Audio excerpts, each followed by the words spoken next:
Magda Giordano, soy el profesor de este curso junto con el doctor Domingo Martínez. Hoy les voy a platicar sobre ética en la investigación y voy a empezar con un trozo de un video que ustedes pueden ver completo sobre la bomba atómica. Les voy a poner solamente un pedacito.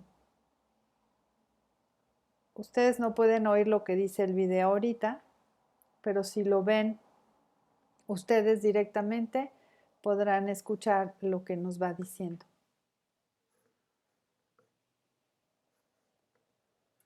Están checando ahora que la bomba esté bien. Están arriba de Hiroshima. El avión que se llama Enola Gay empieza el procedimiento para tirar la bomba. Y ahí va el avión. A las 9:15 se libera la bomba.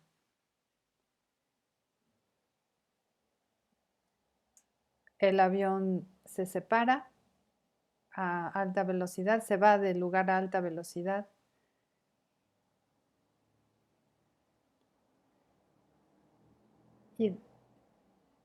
Y 50 segundos después el avión se mueve por la explosión tan grande que hay y se forma este hongo característico de una explosión nuclear.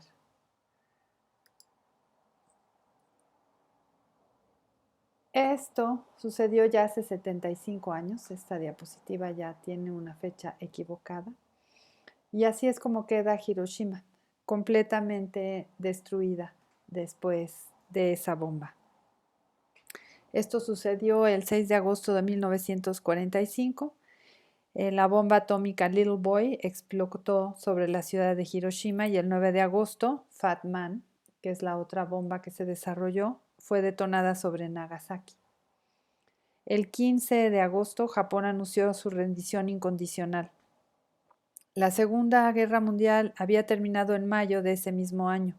El 8 de mayo de 1945, Alemania había firmado su rendición en un salón de clases en Reims y el 1 de mayo Hitler se había suicidado.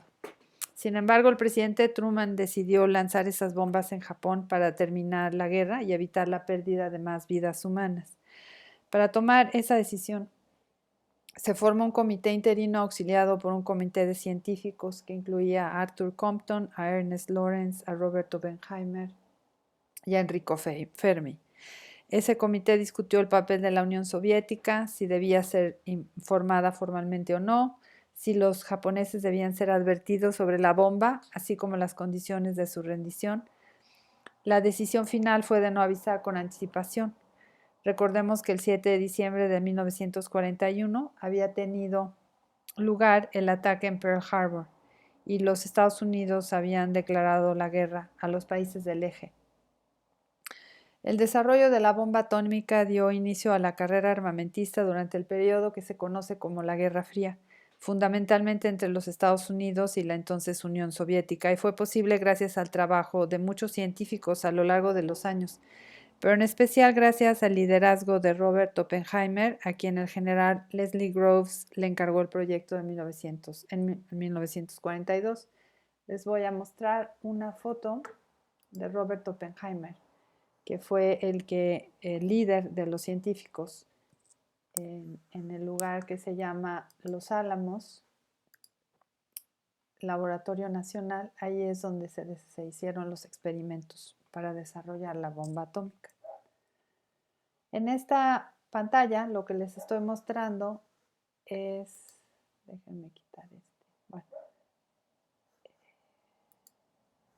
la carta que le escribió Einstein al presidente Roosevelt en 1939, diciéndole que Szilard y Fermi le habían avisado, le habían dicho que el uranio podía transformarse en una fuente de energía muy potente en el futuro cercano y ciertos aspectos de la situación que han surgido deben llamar su atención y le da una recomendación, le dice al presidente, en Alemania sabemos que ya no hay venta de uranio de las minas checoslovacas y esto puede entenderse con base en que el subsecretario de Estado está ahora en el Instituto Kaiser Wilhelm en Berlín, donde se está haciendo trabajo que ya se había hecho en los Estados Unidos sobre el uranio. Entonces, en 1939, Albert Einstein le avisa al presidente que eso estaba sucediendo.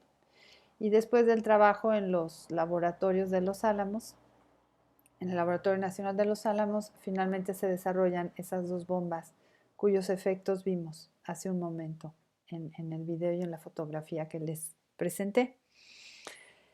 Entonces, cuando hablamos de ética y vemos esto que sucedió en los años 40, ¿qué nos dice esto sobre los valores de la ciencia? ¿Qué es un valor en principio? En primer lugar, un valor es aquello por lo que uno trabaja. Para la ciencia, les pongo estos tres primeros. La búsqueda del conocimiento. Y sobre esto les voy a hablar un poquito de lo que dijo Oppenheimer en su discurso a la Asociación de Científicos de Los Álamos el 2 de noviembre de 1945. Él dijo, cuando lo consideras por un momento, la razón por la que hicimos este trabajo es que era una necesidad orgánica. Si eres un científico, decía Robert Oppenheimer, tú crees que está bien descubrir cómo funciona el mundo, que es bueno descubrir cuáles son las realidades, que es bueno brindarle a la humanidad en general el mayor poder posible para controlar el mundo y para lidiar con él de acuerdo a su discernimiento y sus valores. No es posible ser un científico, a menos que creas que el conocimiento del mundo y el poder que brinda es una cosa que posee un valor intrínseco para la humanidad y que lo estás usando para ayudar a diseminar el conocimiento y que estás dispuesto a aceptar las consecuencias. La búsqueda de conocimiento como resultado de un impulso natural del ser humano, no tanto por ser un bien supremo como pensaba Descartes, sino porque es bueno para ti. Algo entre saludable y virtuoso, dice el autor Mason, que habla sobre Oppenheimer. Eso es lo que consideraba Spinoza. Para Aristóteles, la búsqueda de conocimiento era una inclinación natural. Para Platón, el poder atrayente de la verdad, incentivado por la fuerza de Eros. Y dice Platón, es la naturaleza del amor real por la sabiduría. Luchar hacia lo que es, no quedarse con ninguna de las cosas que se cree que son. Mason nos dice, tal vez sea la curiosidad lo que lleva al desarrollo de la ciencia pura y de que ésta no pueda detenerse. Sin embargo, la implementación de los descubrimientos científicos sí puede detenerse. ¿Quién debe tomar esa decisión? ¿El científico o el político? Y les recuerdo un poquito acerca del desarrollo de la bomba atómica, que no fue algo que surgió de la nada. Ernest Rutherford, a quien también les voy a presentar en una fotografía, aquí lo tenemos, bueno, en un dibujo, y aquí podemos tener otras fotografías de Ernest Rutherford. Él propuso este modelo del átomo en 1910 y redescubrió el núcleo del átomo.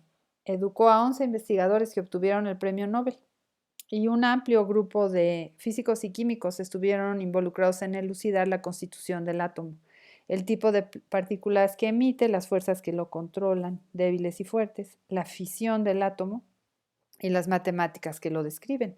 Físicos experimentales como Rutherford, también como Max Planck, y teóricos como Leo Szilard, como Niels Bohr, como Albert Einstein, como Werner Heisenberg. Aquí les pongo una imagen sobre las partículas elementales. Después de la Primera Guerra Mundial, hubo un trabajo muy intenso en el laboratorio Cavendish en Cambridge, en Inglaterra. Y esta es una fotografía del laboratorio Cavendish. Allí era el centro de la física experimental. Ahí en ese laboratorio se encontró una técnica para estudiar el núcleo y surgió la idea de acelerar partículas para probar núcleos más pesados. Pero en ese momento no tenían manera de hacerlo y ese avance se daría más tarde en los Estados Unidos con el trabajo que inició Ernest Orlando Lawrence en Berkeley, California. Entonces les había ya mostrado esta imagen, si se acuerdan de sus clases de física.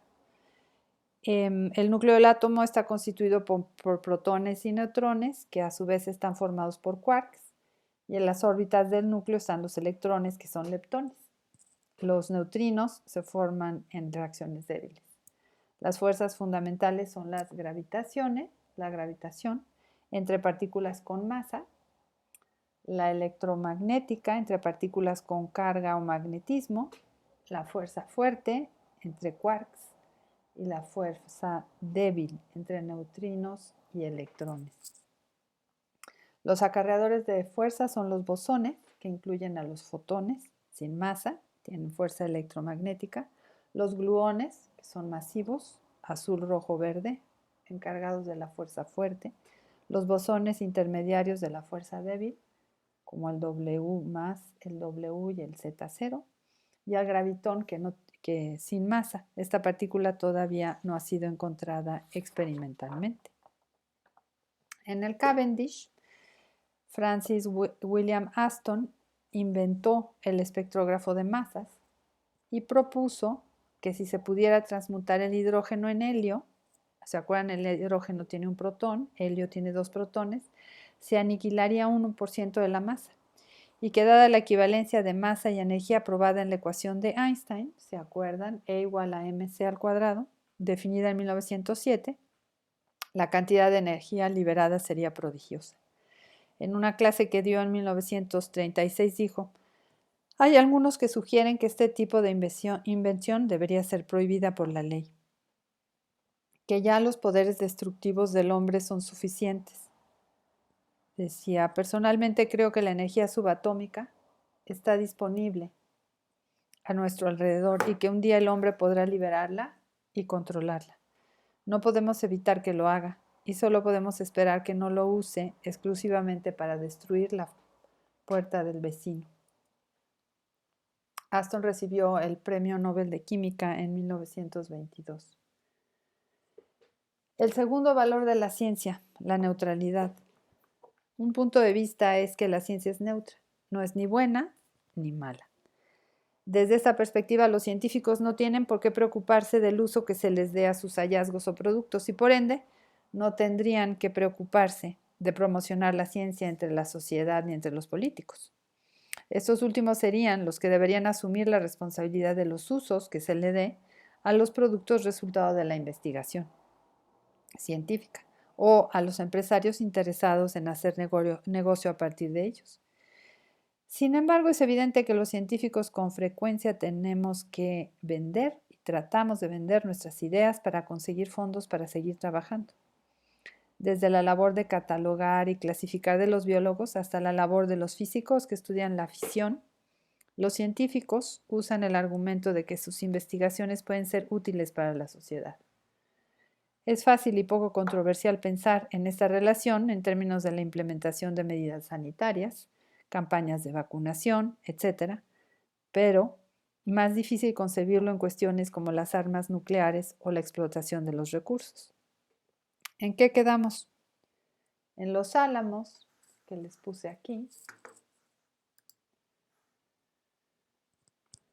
en donde se desarrolló el proyecto Manhattan, que dio lugar a la bomba atómica. Los científicos se negaron a enlistarse en el ejército y se empeñaron en ser autónomos en las decisiones que tomaban en el interior. Era Oppenheimer quien fungía como enlace entre las dos partes, entre la administración militar y los científicos, para poder trabajar. ¿Cuál debería ser entonces la relación entre los científicos y políticos, entre los científicos y la sociedad? ¿Quién debe tomar las decisiones?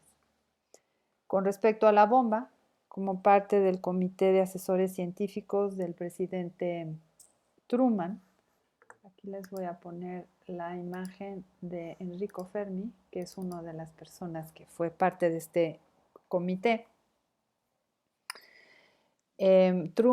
Oppenheimer, Fermi, Compton y Lawrence firmaron un documento titulado Recomendaciones sobre el uso inmediato de armas nucleares en junio de 1945, que concluía así. Es cierto que estamos entre los pocos ciudadanos que han tenido ocasión de considerar cuidadosamente estos problemas durante los últimos años. Sin embargo, no contamos con atribuciones especiales para resolver los problemas políticos, sociales y militares que se presentan por el advenimiento del poder atómico. Es decir, que para lograr el uso del poder atómico se requirió del dinero y del apoyo político del gobierno norteamericano. Apoyo que los mismos científicos buscaron en su momento. Entonces, vemos en este asunto la dificultad que implica este valor de la neutralidad de la ciencia. ¿Hasta dónde es realmente neutral? Y vamos a platicar también un poquito sobre la reacción en cadena, de qué se trata esto. Y alguien que fue muy importante en esto fue Leo Szilard, de quien hablamos poco. En 1939, que es cuando se escribe la carta que les mostré de Einstein al presidente de los Estados Unidos, en 1939 a Leo Szilard le preocupaba la posibilidad de que la noción de la reacción en cadena del uranio pudiera llegar a oídos de los físicos en la Alemania nazi. Por eso le solicita a Isador Isaac Rabi que le pida a Fermi que no discuta esa posibilidad abiertamente. Fermi ya había mencionado esto en alguna conferencia. Entonces, Fermi consideraba que la probabilidad de una reacción en cadena como resultado de la emisión de neutrones por fisión del uranio era un 10%. La fisión le parecía una curiosidad de laboratorio. Otros investigadores, llamados Otto Hahn y Fritz Strassmann, descubrieron que los núcleos de uranio, al ser bombardeados con neutrones, se transformaban en elementos más ligeros. Y en febrero de 1939, Lise Meitner y su sobrino Otto Frisch proponen un modelo de fisión y lo publican en la revista Nature. Proponen el modelo de la gota de agua para ejemplificar el movimiento del núcleo de un átomo. Si se usa energía para producir un movimiento brusco, la gota se puede romper en dos. Esto podría sucederle a los núcleos de uranio, lo que liberaría una cantidad importante de energía. Ese año, Joliot, von Halban y Kowarski publican un artículo demostrando que la fisión y la reacción en cadena son posibles. Como resultado de la división del núcleo de uranio en dos, se liberarían neutrones. Si en promedio se liberaran entre 1 y 2 neutrones de cada división, se daría inicio a una reacción en cadena. Continúa en esa época una actividad científica muy intensa para entender este proceso y después para buscar formas de separar los isótopos de uranio. El asunto crucial en ese momento era calcular la sección transversal, es decir, la probabilidad de que un núcleo capture un neutrón que se le acerca. Los núcleos capturan neutrones de ciertas energías más frecuentemente que otros. A este fenómeno se le conoce como resonancia. Bohr trabajaba en ese problema y propuso que el isótopo de uranio de peso atómico 235, U-235, puede romperse con cualquier tipo de neutrón, pero con mayor probabilidad por los neutrones lentos. El U-235 está mezclado con el uranio de peso atómico 238 que existe naturalmente. Solo usando neutrones frenados con parafina, Otto Hahn, Fritz Strassmann y Otto Frisch habían podido separar el uranio 235 del 238. Después de mucho esfuerzo y con materiales obtenidos de la industria, se construye una pila de Fermi hecha con grafito y uranio. Y el 2 de diciembre de 1942 se prueba que sí se obtiene una reacción en cadena que puede ser controlada. Los allí presentes reconocen que esto tendrá grandes consecuencias. Habíamos despertado al gigante, dice Eugene Weiner. Szilard le da la mano a Fermi y le dice que ese día será recordado como un día negro en la historia de la humanidad.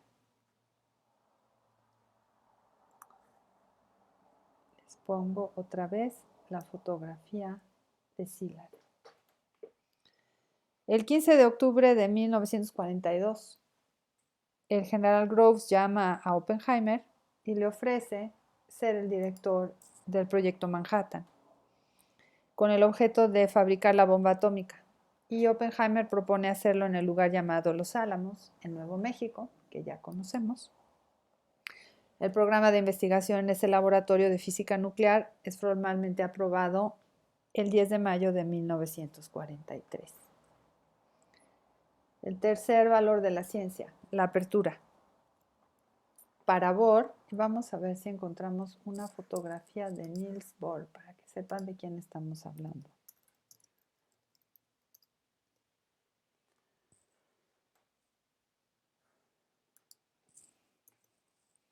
Esperemos que abra en algún momento de la vida,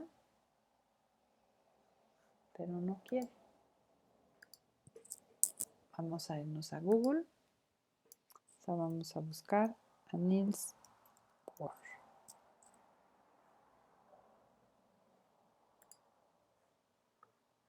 Aquí tenemos a Niels Bohr. Para Bohr, la apertura era la forma de lidiar con la crisis resultado del conocimiento. El conocimiento que es la base misma de la civilización. Y este conocimiento que ellos habían obtenido sobre el poder nuclear y su posible uso como arma de guerra.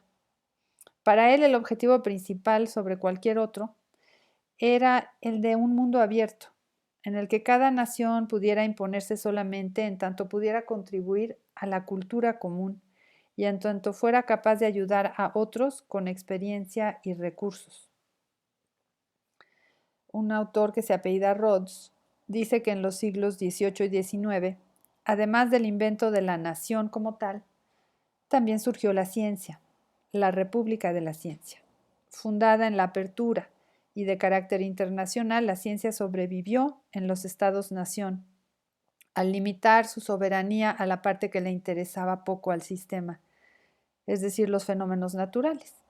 En esa esfera limitada, la ciencia había sido exitosa de manera espectacular, iluminando la oscuridad, curando a los enfermos, alimentando a las multitudes. Pero con la liberación de la energía nuclear, su éxito se enfrentó directamente con el sistema político dentro del cual operaba. Y en 1945 la ciencia se convirtió en la primera estructura orgánica viva con suficiente fuerza para retar al Estado-nación. Los científicos no estaban nada más haciendo catálogos de plantas, sino que estaban desarrollando nuevas formas, poderosas formas de controlar la energía, nuevas formas de energía. Bohr visitó a los estadistas de su tiempo, eligiendo ser diplomático. Explicó que con la llegada de las armas nucleares el mundo llegaba a una situación nueva, que no podía ser resuelta con la guerra, pero podría ser resuelta por los estadistas hablando y negociando la seguridad mutua. Les avisó que la ciencia les estaba dando el control de una fuerza de la naturaleza que podía destruir su sistema político. Aún los escudos más gruesos podían ser penetrados. La única seguridad sería política, la negociación hacia un mundo abierto, que aumentara la seguridad, reduciendo la soberanía nacional y reduciendo la violencia que la acompaña. Un ejemplo contemporáneo son las negociaciones que se han llevado a cabo entre los Estados Unidos, la Unión Europea y sus aliados con Irán, si lo recuerdan en las noticias, para que este último no desarrolle armas nucleares. Cuestión que ahora está pues no funcionando muy bien. Rhodes nos dice que se culpa a la ciencia por el dilema nuclear y que esto confunde al mensajero con el mensaje. Otto Hahn, a ver si los encontramos. Otto Hahn y Fritz Strassmann no inventaron la fisión nuclear. Ellos la descubrieron. Si la guerra armamentista no es una creación de la ciencia, aunque los científicos hayan ayudado, entonces, ¿cuál es el armamento de esa república de la ciencia en su conflicto con el Estado-nación, no nos encuentra a Otto Hahn. A ver, no nos quiere. Vamos a irnos a Google otra vez.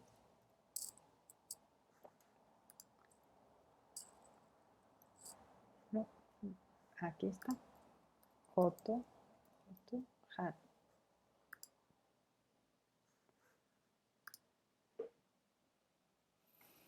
Entonces ellos pues no inventaron la fisión, sino que la descubrieron. Entonces decíamos, ¿cuál es el armamento de esa república de la ciencia en su conflicto con el Estado-Nación? Para este autor, Rhodes, que es un especialista en el estudio del desarrollo de la bomba atómica, el armamento de la ciencia es el principio de la apertura, es el compartir los descubrimientos, que ya ha demostrado su poder en el sentido de que forzó el final de la Guerra Mundial. Está por verse si la República de la Ciencia dedicada al bienestar humano en lugar de a la acumulación del poder puede forzar a las naciones-estado, armadas hasta los dientes, a cambiar antes de que se autodestruyan. Entonces, estos son los valores de la ciencia, pero como lo acabamos de discutir, no es tan transparente el asunto. ¿Qué otros valores tiene la ciencia? La ética, dice Marcus Jacobson, es ser el otro. El principio de la razón ética es el respeto a todos los seres humanos como fines en sí mismos y no como medios, nos dice Kant. También hay otros valores, que son los valores estéticos, como los placeres, los apetitos, los intereses psicológicos. Y hay también valores prácticos, que son económicos y comerciales. Partimos de la premisa de que los seres humanos son responsables de sus actos y por lo tanto tienen la obligación de actuar de determinada manera ante sí mismos y ante la sociedad. La idea de que hagamos explícitos los valores de la ciencia permite tenerlos en consideración y permite elaborar lineamientos que favorezcan la conducta ética. Por ejemplo, el reconocimiento del sesgo inconsciente o implícito en nuestro trabajo, de las expectativas personales, permite establecer métodos de trabajo que eviten su influencia sobre la recopilación y análisis de datos. Muchas veces pensamos que somos muy objetivos a la hora de hacer juicios y no.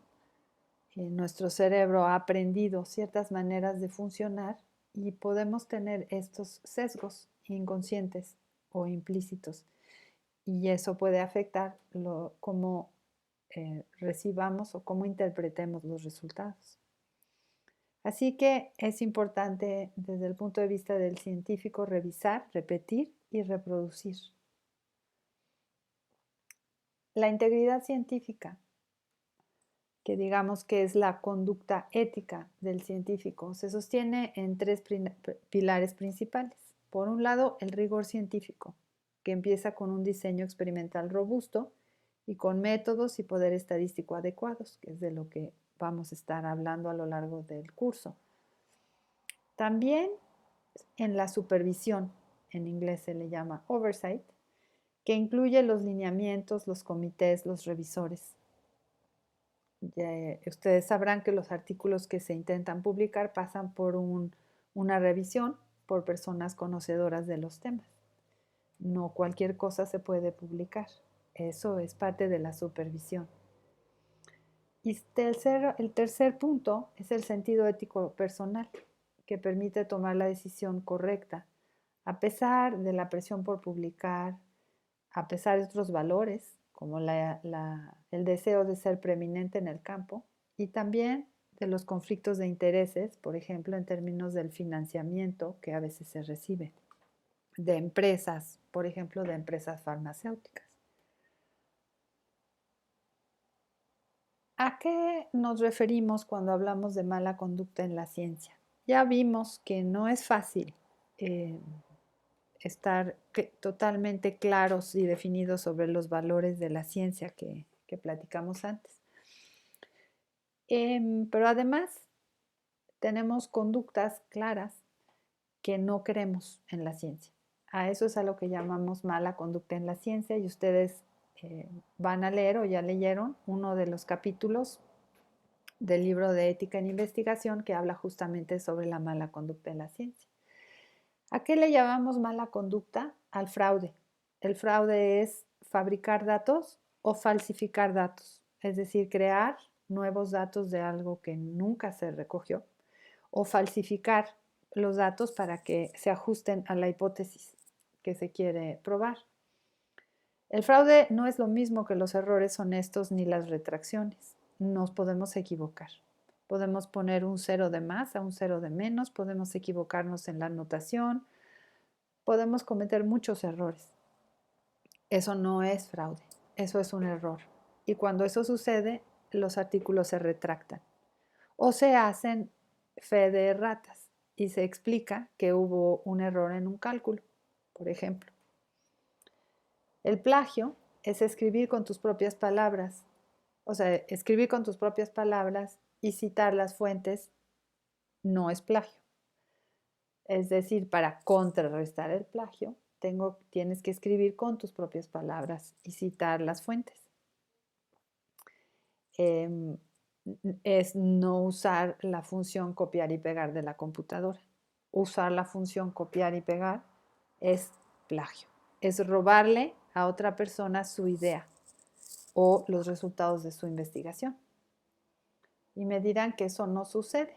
Bueno, ustedes en el capítulo 9 viene citado este sitio que se llama Retraction Watch.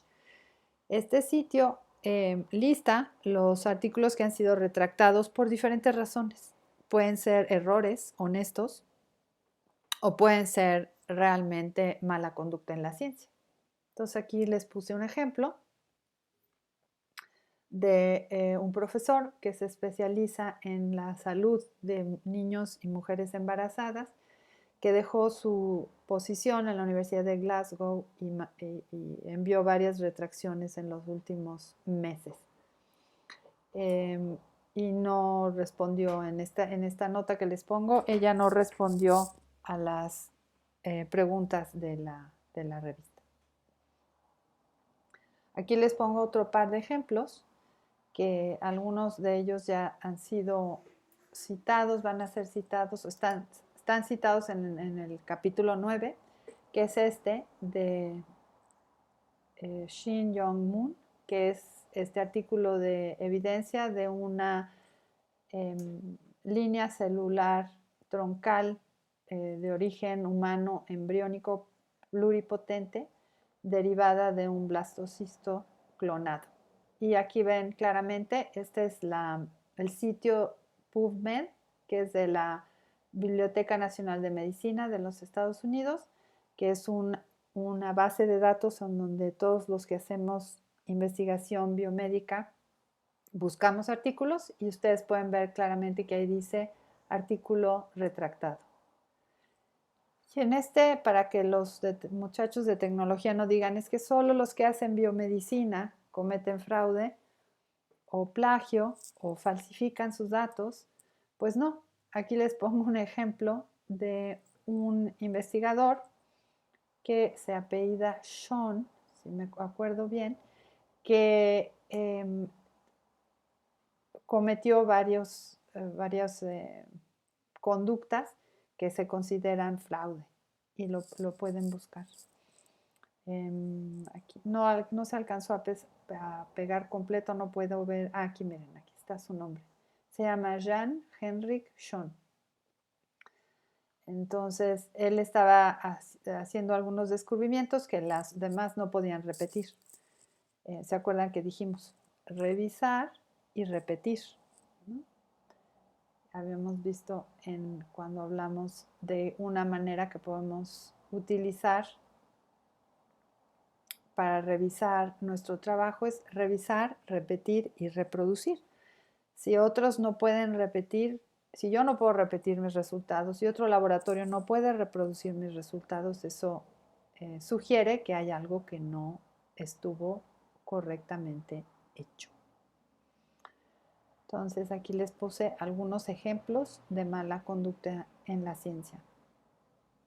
Decíamos entonces que una manera de favorecer la integridad, además de un sentido ético personal, es la supervisión y es el redactar reglamentos que nos permitan conducirnos de manera correcta. Y esto también lo vieron ustedes en el artículo, en el segundo capítulo que les dejamos de leer del libro Ética en la Investigación. Entonces aquí les voy a hablar muy brevemente de animales en investigación y la importancia que tienen los modelos animales en el uso en el avance de las ciencias biológicas. Entonces necesitamos los modelos biológicos adecuados para poder hacer las preguntas. Hay muchas cosas que no podemos responder in silico, es decir, usando solo sistemas computacionales, y tampoco podemos realizar ciertos experimentos en seres humanos. Entonces, necesitamos estos modelos biológicos. Lo que tenemos que pensar es si se justifica todo tipo de uso de animales para investigación. ¿Hasta dónde podemos o debemos llegar?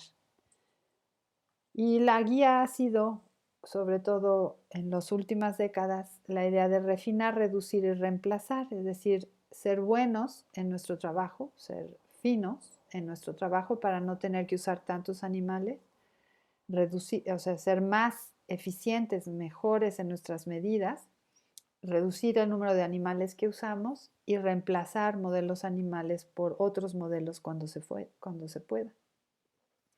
Y desde 1963 hay una guía para el cuidado y uso de animales de laboratorio que se elaboró en los Estados Unidos y que en todos los países hay guías que se parecen a esta o que se desprenden de esta, que nos dicen cuáles son las condiciones en las que se deben mantener a los animales, eh, qué tipo de anestesia se debe utilizar y otras cosas para favorecer el bienestar del animal.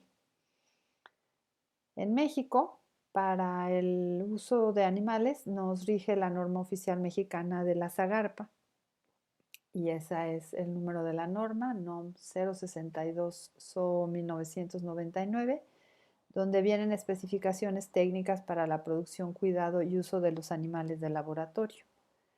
No incluye a todas las especies que se utilizan en investigación, pero de todas maneras sirve para guía, como guía.